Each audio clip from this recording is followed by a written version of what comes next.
Bismillahirrahmanirrahim. Uyalish ziynati. Sen go'zal eslanadigan so'z bo'l. Chunki inson o'zi haqida aytiladigan go'zal so'zlardan iboratdir. Jaloliddin Rumiy. Adabli bo'lishning boshi o'z qadringni bilishdadir. Fuzayl ibn Iyos. Ey Robbim, men sendan dunyoyim, dinim, ahlim va molim haqida iffat tilayman.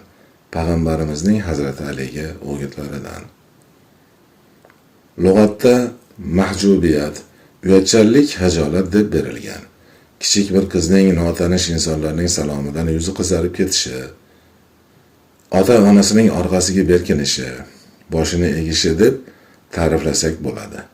Bu uyalishning eng go'zal ko'rinishidir. Qizaloqning ushbu ziynati bir umr u bilan qolsa, katta yutuq bo'ladi. Uyat aslida insonni gunohdan, yomonlikdan, vijdonsizlikdan, yomon yo'lga kirishdan, badzamonlikdan saqlaydigan eng muhim kuchdir. Rasululloh sollallohu alayhi vasallam uyalmasangiz istaganingizni qiling. Buxoriy rivoyat qilgan hadis ekan. Uyalmasangiz istaganingizni qiling deyish bilan ichimizdagi uyat ziynatini saqlashimizni tavsiya qilganlar. Barchamiz jamiyatning a'zosimiz.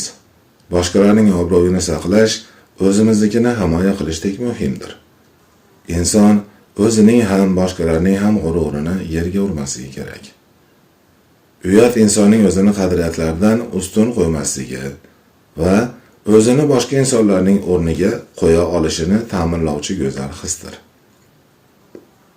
Inson uyat bilan tavozi libosini kiyadi. Tug'ilganimizda biz bilan bo'lgan hajolat, uyalish, hayo ziynati vaqt o'tgan sari yo'qola boshlaydi. Insonning o'limi bilan barobar bo'lgan tuyg'u ham uyat tuyg'usidir.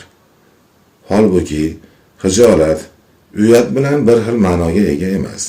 Biri bor bo'lgan tabiiy holdir, qalqondir. Uyat esa boshqalar tomonidan bizga his qildirilgan narsadir.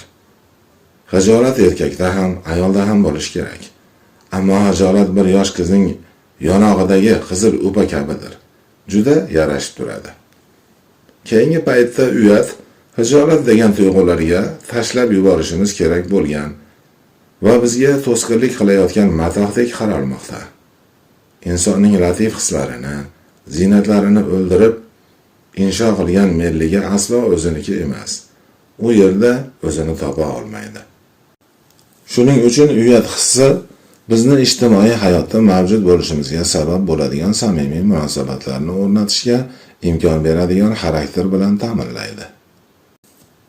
Ulg'ayotganimda ko'pincha ayb, odamlar nima deydi kabi iboralar bilan ogohlantirilganimiz uchun odatda bir tepki usuli o'laroq bepisandlikni tanlagan davrlarimiz bo'lishi mumkin. Men ham shunga o'xshash bosqichdan o'tganimni tan olaman. Holbuki shuni takror aytishdan charchamaymanki, inson aslo sharmanda qilish orqali tarbiyalanmaydi.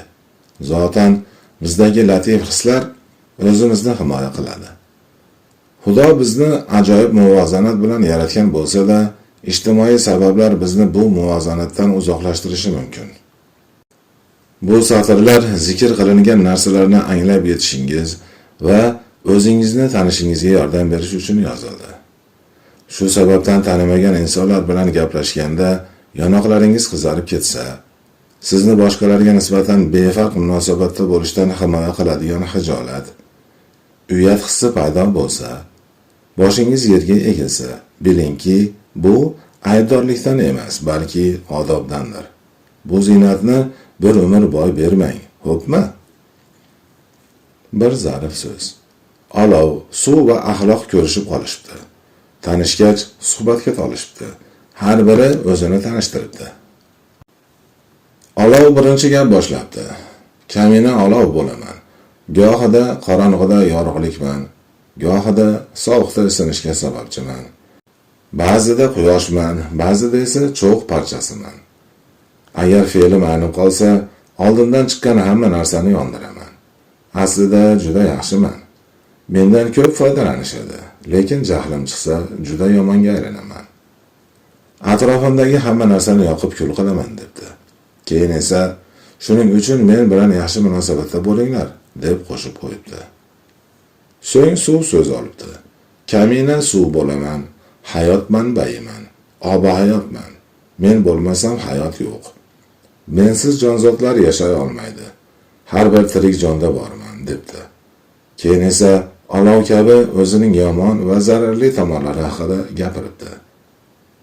Agar jahlim chiqsa, sel bo'lib to'lib toshaman. Ba'zida to'fon bilan kelib, yamlamay yutaman debdi.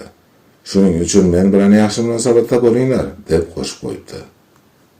Navbat axloqqa kelganida, kamina axloqman. Hayot degan yo'lda mening o'rnim tengsizdir. Mening hech qanday yomonligim yo'q. Hech kimni qo'rqitmayman ham debdi. Shunda olov, sen menga yoqding. Mabodo bir kun bir-birimizni yo'qotib qo'ysak, qanday topamiz deb so'z qotibdi. Suv, meni yo'qotib qo'ysangiz yomg'ir bo'lib kelaman, meni yomg'irda topasiz debdi. Olov esa, meni yo'qotib qo'ysangiz biror tutun, issiqlikni his qilganingizda darhol keling, o'sha yerda bo'laman debdi. Navbat axloqqa kelibdi. U aytgan gap juda ma'nodor ekan. Meni aslo yo'qotmang. Agar meni bir marta yo'qotsangiz, qaytib topa olmasligingiz mumkin.